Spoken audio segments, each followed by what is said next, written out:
1550 करोड़ के बजट में ना तो हमारे गड्ढे भर पाए अभी तक, ना वो जल भराव की समस्या है वो खत्म हो पाई, ना सीवर की समस्या खत्म हो पाई, ना डोर टू डोर की समस्या खत्म हो पाई, ना हमारे सफाई कर्मचारी बढ़ पाए। वो पैसे जा रहा है। कोई 100 रुपए का काम है तो वो टेंडर में जाके 200 रुपए का 250 रुपए काम हो जाता है। अभी एक सड़क का बनने उद्घाटन से पहले ही वो टूटी हुई दिखाई। तो औकात नहीं है समाज सेवा करने की तो लाखों करोड़ों अरबों रुपए लगाते क्यों हो तुम? क्यों टिकट खरीदते हो जब तुम्हें समाज सेवा करनी नहीं है? तो हमारी बीजेपी सरकार के अंदर अगर कोई ऐसा धब्बा है, ऐसा कोई पंचर है तो उसको ढूंढने की आवश्यकता है, क्योंकि वो हमारा पार्टी का नाम खराब करेंगे आने वाले समय में। लेकिन जो RS भाट साहब कर रहे हैं वो बिल्कुल सही कर रहे हैं। अगर गवर्नमेंट ने कोई जमीन एक्वायर की, लेकिन मैं आज भी 99% नेताओं को नहीं जानता बीजेपी के, ना इसके रीति रिवाज पता है मुझे किस चीज के हैं।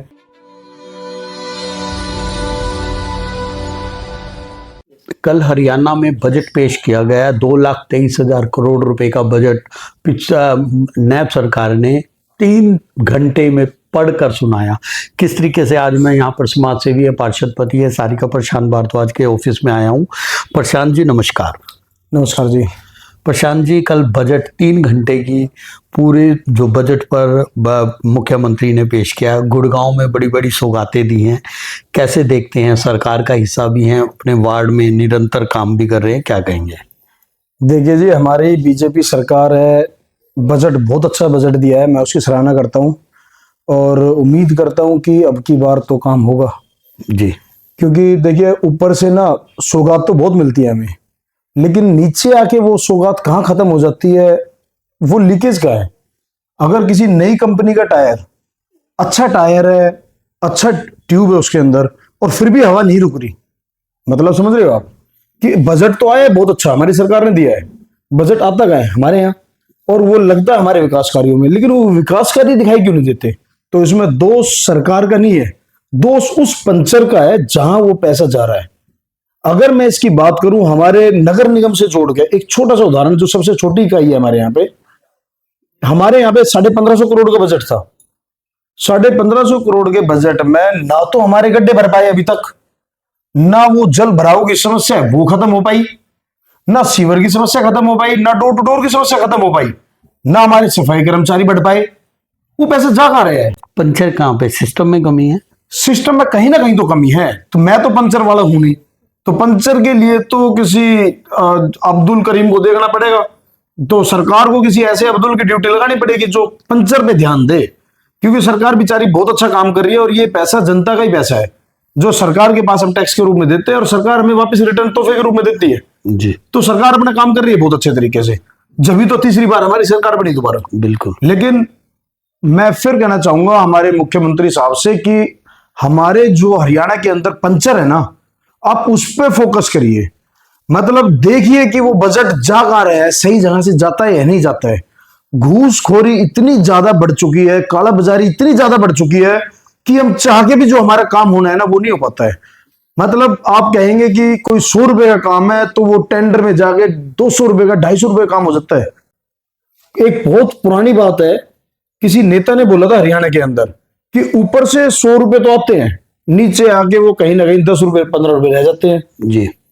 तो ऐसा क्यों ना सिस्टम बनाया जाए कि ऊपर से 100 रुपए आए तो 100 रुपए हमारे पास पहुंचे, क्योंकि भाई जो हमारे अधिकारी है उनको सैलरी हम सारी देते हैं, जो ठेकेदार है उनको भी हम प्रॉफिट सारा दे रहे हैं, फिर वो बीच का गैप कहाँ है? वो 70-80 रुपए का गैप कहाँ है? कहीं ना कहीं ये भी कहते हैं जो लोग इलेक्शन लड़ते हैं वो भरपाई पूरा करते हैं, पैसे दे के टिकटें लेते हैं, ऐसा आरोप लगते रहते हैं। विपक्ष भी कहता है ऐसी चीज करते हैं, बजट लगाते हैं क्योंकि कुछ ना कुछ कमाते हैं, ठेकेदारों से साथ मिली भगत होती है नेताओं की। वहां पर गुड़गांव में कितना बड़ा जालसाज है ये, कितना बड़ा ये वो है, स्कैम है या क्या है? ये बढ़ती रही है तभी कुछ हो रहा है। अभी एक सड़क का बनने उद्घाटन से पहले ही वो टूटी हुई दिखाई है। सर घोटाले तो होते ही हैं हर जगह, लेकिन मैं जब भी तो कह रहा हूं उस पंचर की हमें जरूरत है ढूंढने की। कहते हैं कि नेता करोड़ों अरबों रुपए में टिकट खरीद के लाते हैं, फिर वो अपनी पूर्ति करते हैं, वही तो पंचर है, उन्हीं को तो ढूंढना है हमें जी। कि जब तुम्हारी औकात नहीं है समाज सेवा करने की तो लाखों करोड़ों अरबों रुपए लगाते क्यों हो तुम? क्यों टिकट खरीदते हो जब तुम्हें समाज सेवा करनी नहीं है? तो क्या ही नेता जो आते हैं बेचारे खाली जेबे लेके, लेकिन यहां से कुछ दिन बाद कई नेता क्या के अधिकारी भी हैं, ऊंची ऊंची पोस्ट पे बैठे हैं, जिसके हाथ में ताकत दो वही मिसयूज करता है, हर कानून का दुरुपयोग होता है। जी। तो आते तो बेचारे खाली जेबे लेके आए, अपना घर बार खेत वेत सब कुछ बेच देते हैं नेतागिरी में आने के लिए, और जो एक बार नेता बनने के बाद उनके अनगिनत प्रॉपर्टी हो जाती है। तो मैं तो मुख्यमंत्री जी यही कहना चाहूंगा कि हमारी बीजेपी सरकार के अंदर अगर कोई ऐसा धब्बा है, ऐसा कोई पंचर है, तो उसको ढूंढने की आवश्यकता है, क्योंकि वो हमारा पार्टी का नाम खराब करेंगे आने वाले समय में। जी जी। क्योंकि आप लोग, वो मोदी जी है, अपने योगी जी है, देश के लिए बहुत अच्छा काम कर रहे हैं, नितिन गडकरी जी है, कितना अच्छा काम कर रहे हैं, लेकिन कहीं ना कहीं अगर हम नीचे ग्राउंड लेवल पे देखें तो देखो, मुझे पूरे हरियाणा के बारे में नहीं पता, क्यों मैं ज्यादा घूमने बाहर जाता नहीं हूं। मेरे गुड़गांव के अंदर बहुत बुरी हालत है, मूलभूत सुविधाएं हम लोगों को नहीं मिल पा रही है। ये पता नहीं दूसरे नेता क्यों नहीं बोलते, लेकिन मैं तो बोलूंगा जी। क्योंकि भाई जनता ने प्यार दिया है, और मैं जनता से कहना चाहूंगा, मैं बार बार जीतना चाहता हूं, मेरा स्वार्थ है जीतने का, इसीलिए मैं काम करता हूं यहाँ पे, और काम करेंगे जब तो वोट मिलेगी। मैं देखो, अब की बार भी हमारी जनता ने निर्दलीय चुनाव जिताया है, अगली बार भाजपा हमें टिकट दे, बहुत अच्छी बात है, ना दे तो भी हमें चुनाव तो जनता से लड़ना है ना, जनता को जिताना है। तो अगर ये हमारे अंदर कमी ना हो, हमारी सरकार के अंदर कमी ना हो, कि ये जो पंचर मैं बार बार जोर दे रहा हूं, और इस जोर को मैं ये भी कहना चाहूंगा कि जितने मेरे भाई देख रहे हैं ना, इस जोर को थोड़ा सा, अगर आप बोल नहीं सकते हो तो कम से कम प्रचार करो, इसको शेयर जरूर करना, ताकि हमारे जो ऊपर हमारे नेता बैठे हैं, जो बेचारे ईमानदार नेता, जो अपना दिन रात एक करके अपने हरियाणा को चमकाने की कोशिश करते हैं, कितना 2 लाख करोड़ का बजट लगभग हमारे यहाँ पे आया है, 23,000 करोड़, 2,23,000 करोड़ इतने होते हैं कि अगर 500-500 के नोट धरती पे बिछा दिए जाए ना, तो पूरे हरियाणा में बिछ जाएंगे, विकास तो अपने आप ही हो जाएगा। फिर ये जो छोटे मोटे सामान लग के विकास क्यों नहीं हो पा रहा है? जी। गुरुग्राम में अगर मैं बात करूं, कहीं ना कहीं अभी एक नोडल ऑफिसर इस तरीके की कार्रवाई कर रहा है अतिक्रमण का, कहीं रिवेन्यू को लेके, वहां पर किस तरीके से देखते हैं, क्या उन लोगों पे कार्रवाई नहीं कर पा रहे हैं जिनके बड़े बड़े बिल्डिंग आलीशान बड़े वो हैं? अगर मैं गुरुद्वारा रोड की बात करूं, बड़े बड़े शोरूम हैं, उनके आगे काफी मीटर तक उन्होंने कब्जे किए हुए हैं, वहां पर कुछ अपनी प्रतिक्रिया देंगे आप? सर मैं सही बताऊं तो मुझे इसके बारे में बिल्कुल नहीं पता, लेकिन जो आर.एस. भाट साहब कर रहे हैं वो बिल्कुल सही कर रहे हैं।